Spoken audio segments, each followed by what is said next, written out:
Assalamualaikum warahmatullahi wabarakatuh. Dimanapun sahabat Bunda berada, saya Dr. Rahmawati. Biasa dipanggil dengan Dr. Rahma atau Bunda Dokter. Saya seorang dokter umum dan master hipnoterapi, juga praktisi energi prana dan seorang grafolog. Jadi menganalisa tulisan tangan untuk melihat kemampuan, untuk melihat karakter dari seseorang. Nah, saya akan memberikan konsep tentang pola asuh anak yang saya beri nama dengan soul parenting. Nah, di dalam soul parenting ini saya mengemasnya, memasukkan berbagai aspek holistik dari segi tumbuh kembang anak, psikis anak, terus juga kita akan membahas nanti terapi-terapinya dengan menggunakan hipno, dengan menggunakan sugesti ya. Jadi nggak usah takut para orang tua, kalau anak-anak itu kita cukup dengan memberikan sugesti, mereka akan insya Allah kan alam bawah sadarnya masih terbuka, itu alam bawah sadarnya masih bagus, jadi dia akan menjawab dengan baik. Dan juga dengan energi ini juga untuk pelatihan, untuk memberikan juga pelatihan-latihan dari masalah-masalah kasus-kasus anak yang ada di rumah. Nah, terapinya nanti Ibu bisa aplikasikan di keseharian. Nah, dengan yang saya berikan ini akan mempermudah para ibu untuk mempraktekkan teknik-teknik masalah-masalah pada anak, kasus-kasus pada anak. Nah, tapi yang terlebih dahulu harus diperhatikan adalah ibu, bagaimana emosi si ibu. Nah, bila ibu memiliki luka batin atau trauma di masa lalu, tapi tidak bisa memanage, mengontrol emosinya, itu akan sulit sekali untuk memberikan bimbingan pola asuh pada anak-anak kita. Karena apa? Karena secara emosi saja ibunya belum bisa mengontrol, ya. Jadi kalau ibu sudah bisa mengontrol, insya Allah ibu akan bisa menjalin komunikasi yang baik dengan buah hatinya di rumah. Tapi ini pun bukan sekedar untuk buah hati saja ya. Dengan kita bisa mengontrol emosi bagi seorang ibu, itu akan menjadi jembatan untuk hubungan yang lebih baik, baik itu antar suami, antar keluarga, juga untuk membimbing anak-anak kita. Jadi lakukan dulu emosi ibu, latih dulu agar menjadi lebih baik, bisa memanage emosinya. Jangan sampai ini menjadi hambatan dalam kita membimbing, mendidik anak-anak kita, memberikan asuhan akhirnya salah.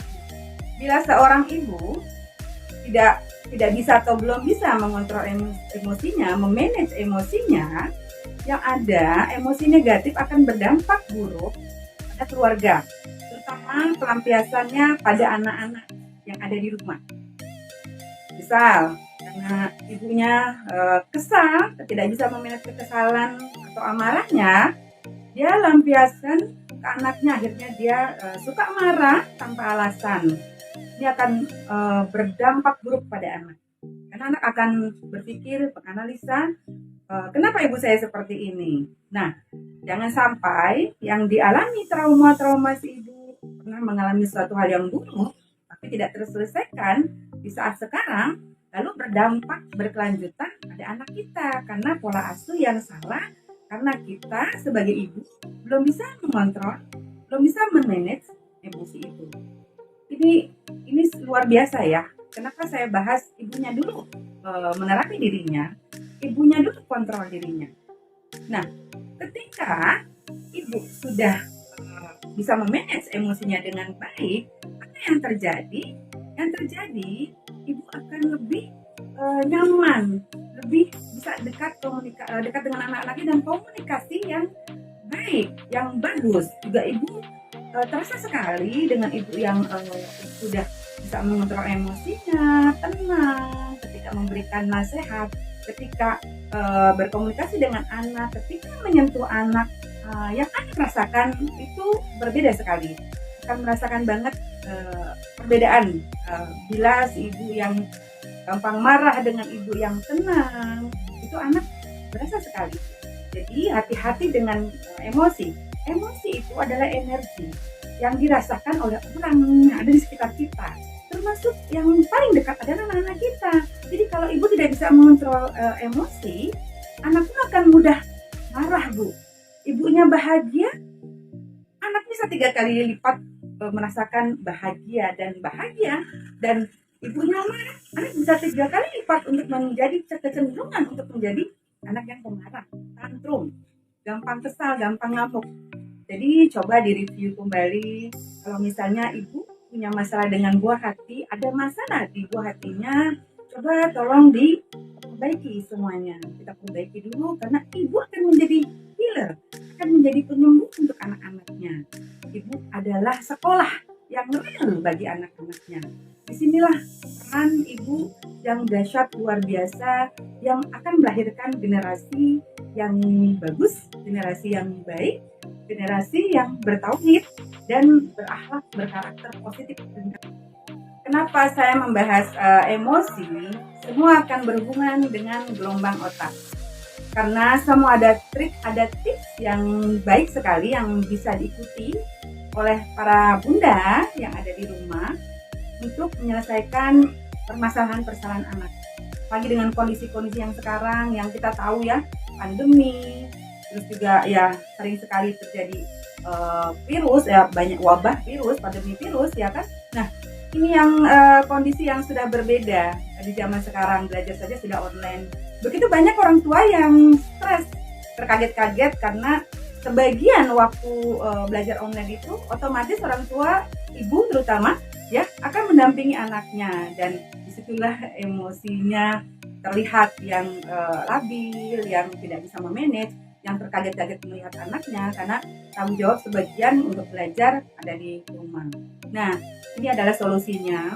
Jadi saya berhubungan bicara tentang otak, gelombang otak itu dahsyat sekali. Karena dengan gelombang otak kita akan tahu kapan waktu yang tepat kita dapat memfilter anak. Kapan waktu yang tepat kita memberikan nasihat pada anak. Begitu banyak para ibu kesal karena pas setiap memberikan nasihat kok seperti ada perlawanan dari anaknya. Karena ini biasanya tidak tepat ketika memberikan nasihatnya. Oleh karena itu, kita akan belajar di soal parenting ini tentang gelombang otak yang berhubungan dengan ilmu hipnoterapi, ya. Terus juga sugestinya, afirmasi kata-kata yang diberikan ketika memberikan pesan juga harus benar-benar bagus dan memang positif, bisa terekam dan diterima di alam bawah sadar si anak.